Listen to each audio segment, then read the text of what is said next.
Est-ce que pour le corps, c'est aussi bon le yoga que la natation? La réponse, ça va être hashtag, ça dépend.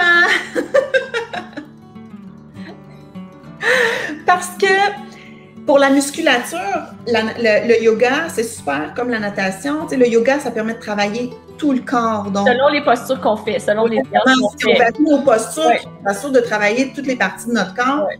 C'est super. Ça va être vraiment parfait. Par contre, si on parle de dépenses caloriques, je pense que tu nommais perte de graisse. C'est sûr que la natation, c'est un sport qui est meilleur, intense, donc ça va faire en sorte que la perte de graisse va être en fait, c'est qu'il faudrait faire du power yoga plus longtemps pour obtenir probablement les mêmes résultats que la natation. Donc, pour la perte de graisse, c'est peut-être pas l'idéal, mais en même temps, bon, ça dépend du yoga. En même temps, là, ce qui est intéressant justement pour quand on fait pour la perte de graisse, quand on fait du yoga pour la perte de graisse, c'est qu'on ne l'obtient pas directement. Donc ça avait été mon premier article que j'ai fait en 2007. OK. Est-ce qu'on peut maigrir, perdre du poids en faisant du yoga? Puis la réponse finale, c'est ça dépend, mais ça dépend surtout du stress. Parce que le yoga, ce qu'il aide à faire, c'est à être moins stressé, à diminuer le cortisol. Puis le cortisol, c'est l'hormone du stress. Donc, plus on est stressé, plus on a faim, plus on mange, puis moins on est conscient aussi de ce qu'on fait. Tandis que quand on fait du yoga, le cortisol, on l'élimine plus rapidement. On va peut-être en sécréter moins parce qu'on va être capable de prendre du recul. Donc, quand on va faire nos choix alimentaires, parce que 80% d'une perte de poids, c'est l'alimentation qui fait la différence. Quand on fait nos choix alimentaires, on est mieux équipé pour prendre une décision éclairée. Ça ne veut pas dire qu'on fait toujours des choix 100% alimentaires. Tu sais, on a besoin là, d'un 80% de rigueur, mais après ça, 20% qui est du plaisir ou autre. Mais c'est beaucoup là où le yoga va impacter la perte de poids. Fait que ça, j'avais trouvé ça vraiment, vraiment intéressant.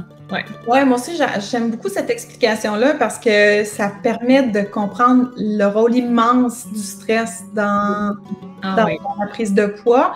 Puis évidemment, le rôle de l'alimentation, c'est sûr que ça va de soi, on en parle.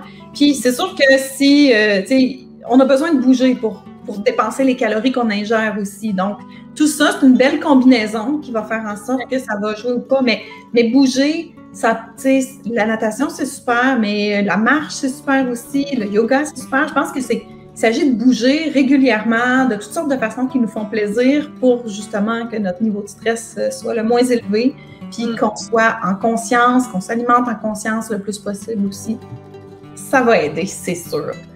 Il y avait aussi par rapport à la souplesse. Donc, une question, la question se terminait avec la souplesse, yoga versus natation. Le yoga...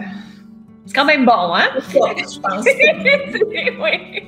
La natation, la natation, c'est pas tant des étirements. En fait, ça dépend quel genre de... Si c'est de la nage, peut-être, mais si on fait moins, mais si on fait... du cardio, comment ça s'appelle? Des cours de cardio. L'aquacardio, quelque chose comme ça. Oui, quelque chose comme ça.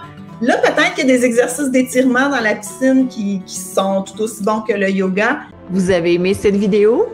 Abonnez-vous au studio Diva Yoga et découvrez nos cours et séries de yoga pour vous amener vers la santé, la sérénité et l'amour. Au plaisir de vous accueillir au sein de la magnifique et bienveillante Diva Family.